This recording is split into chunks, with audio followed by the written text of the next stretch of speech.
Hi guys, দেখুন আজকে আমার বাড়ি থেকে প্রায় 8-10 কিলোমিটার দূরে একটা জায়গায় রামায়ণ কীর্তন চালাতে এসেছি। এই যে পাশে এই বাড়িটায় কীর্তন চলছে, এই যে দেখুন।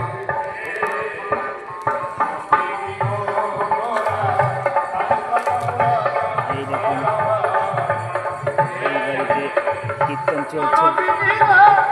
আমাদের মাইক বাঁধা রয়েছে।